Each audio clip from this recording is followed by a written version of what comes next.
Kita nak jadikan bahasa Melayu sebagai bahasa kedua ASEAN. Jadi tahun ini kita ada summit ni, ASEAN Summit ni yang dipusikan oleh Yang Amat Berhormat Perdana Menteri. Saya harap Yang Amat Berhormat Perdana Menteri boleh membawa isu ini sekali lagi. Di tengah ambisi mantan Perdana Menteri Malaides Ismail Sabri, yang berkeras hati ingin memperjuangkan bahasa Melayu sebagai bahasa kedua ASEAN, namun muncul kabar bahwa pada sidang UNESCO tahun 2025 ini, malah bahasa Indonesia yang ditetapkan sebagai 10 bahasa resmi yang akan digunakan sebagai bahasa sidang di UNESCO. Meskipun penetapan tersebut sudah terjadi pada November tahun 2023 lalu, akan tetapi di tahun 2025, UNESCO sebagai organisasi pendidikan keilmuan dan kebudayaan Perserikatan Bangsa-Bangsa, kembali menetapkan 10 bahasa resmi yang akan digunakan pada sidang umum UNESCO tahun 2025, yang salah satunya adalah bahasa Indonesia. Bahasa Indonesia has been recognized as the 10th official language of the UNESCO General Conference.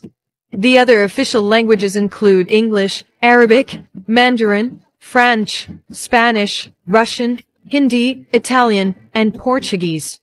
This decision was made on Monday, November 20th, at the UNESCO headquarters in Paris, France. Pengakuan ini menandai semakin luasnya peran bahasa Indonesia di forum internasional, terutama dalam ranah diplomasi budaya dan pendidikan global. Hal ini seperti kode alam kesialan negeri Malaides yang kembali berulang, yang dimana pada tahun 2022 yang lalu, ketika Ismail Sabri masih menjabat sebagai Perdana Menteri Malaides, dan ingin mengajak Indonesia untuk menjadikan bahasa Melayu sebagai bahasa kedua ASEAN, tetapi ditolak Indonesia. Namun tak berapa lama kemudian, bahasa Indonesia yang justru menjadi bahasa resmi UNESCO. Indonesia as an official language of the General Conference.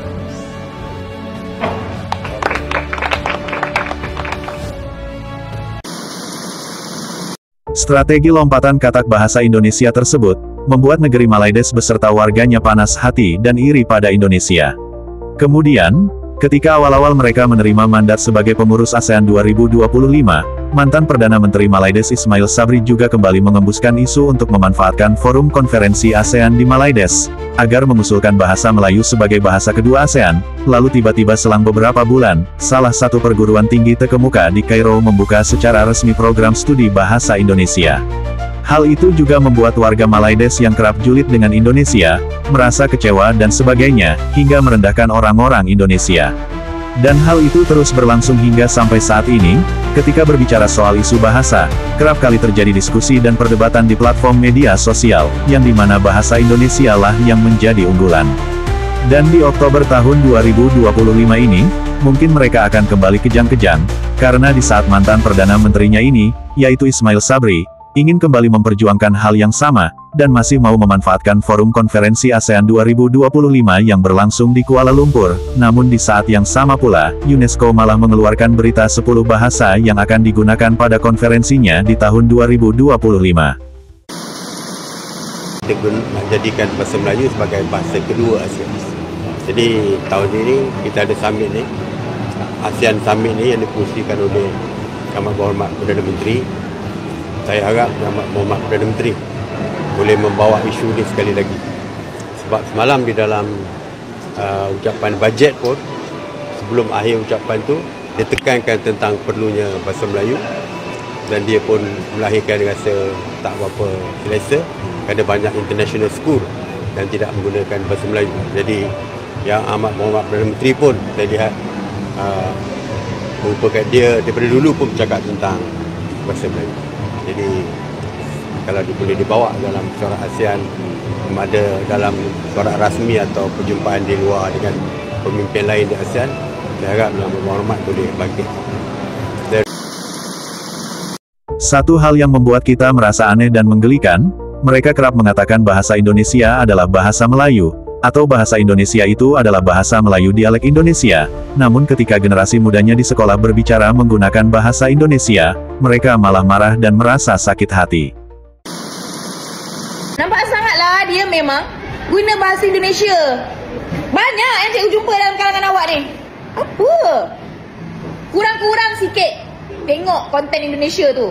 Saya pun tengok sinetron daripada kecil, cerita bawang putih bawang merah. Tapi tak adanya saya jawab exam dalam bahasa Indonesia. Namun ketika sebagian besar warga Malaides berbicara menggunakan bahasa Inggris, atau mencampur adukan antara bahasa Melayu dan bahasa Inggris, mereka diam 1000 bahasa, malahan menganggapnya sebagai orang yang terpelajar, meskipun itu menodai bahasa kenegaraannya. Dan itulah yang membuat urusan tentang bahasa di negara Malaides sampai sekarang ini belum pernah usai. Ibarat kata, hidup enggan mati tak mau. Penguasaan bahasa Melayu yang lemah di kalangan pelajar-pelajar sekolah jenis kebangsaan ini membimbangkan sebab dia memberi gambaran kepada kita bahawa mereka akan membesar sebagai seorang warga negara Malaysia yang tidak punya semangat patriotik terhadap negara sebab bahasa kebangsaan itu dipandang lekeh. Bahasa kebangsaan itu tidak diambil sebagai satu bahasa yang patut dipelajari, patut dikuasai. Pertama. Yang keduanya, since bahasa merupakan jiwa kepada bangsa dan kita sebagai bangsa Malaysia, sebagai orang Malaysia, bahasa Melayu ataupun kita panggil sekarang bahasa Malaysia sepatutnya dijadikan sebagai satu kebanggaan bila nak belajar pasal bahasa Malaysia ni. Ya, since bahasa kebangsaan Malaysia adalah bahasa Melayu, bahasa Malaysia, gagal menguasai bahasa kebangsaan memberi gambaran bahawa gagal merasai kebanggaan kita sebagai warga negara Malaysia, sebagai anak watan Malaysia. Bila kita gagal nak menguasai bahasa kebangsaan, berarti kita gagal nak merasa bangga sebagai anak watan Malaysia. Itu kerisauan kita yang kedua. Kerisauan yang ketiga kita, bahasa kebangsaan sepatutnya menjadi bahasa perpaduan. Ya, bahasa kebangsaan itu sebenarnya dia jadi bahasa pendidikan, dia juga menjadi bahasa pertuturan kita setiap hari, dia juga menjadi bahasa perpaduan di antara kaum. Dia sangat penting untuk negara seperti Malaysia yang berbilang kaum. Jadi bahasa kebangsaan sepatutnya menjadi bahasa perpaduan. Gagal dikuasai bahasa kebangsaan ini bermaksud gagal untuk mempunyai semangat perpaduan di antara kita rakyat Malaysia yang berbilang kaum. Jadi bila mereka tak merasai keperluan untuk bersatu padu dengan bahasa, itu merisaukan kita. Dari beberapa kali kejadian yang selalu bersamaan tersebut dan terus berulang, apakah hal ini menjadi kode alam bahwa bahasa Indonesia kelak akan ditetapkan menjadi bahasa internasional? Karena saat ini sudah lebih dari 50 negara di dunia yang mempelajari bahasa Indonesia dengan membuka kursus, ataupun program studi khusus yang mempelajari bahasa Indonesia di berbagai negara. Dan bahasa Indonesia itu adalah bahasa yang mudah untuk dipelajari, sebagaimana pengakuan dari warga negara asing itu sendiri. Aku sudah pernah kunjungi 28 negara, di mana aku pernah belajar beberapa bahasa, dan aku sudah pernah lancar 5 bahasa. Nah, itu ada bahasa Spanyol. Nah, ini bahasa kelahiranku ya, bahasa Spanyol sama bahasa Basque, bahasa daerah. Nah, habis itu aku belajar bahasa Inggris, bahasa India, dan bahasa Indonesia yang paling terakhir.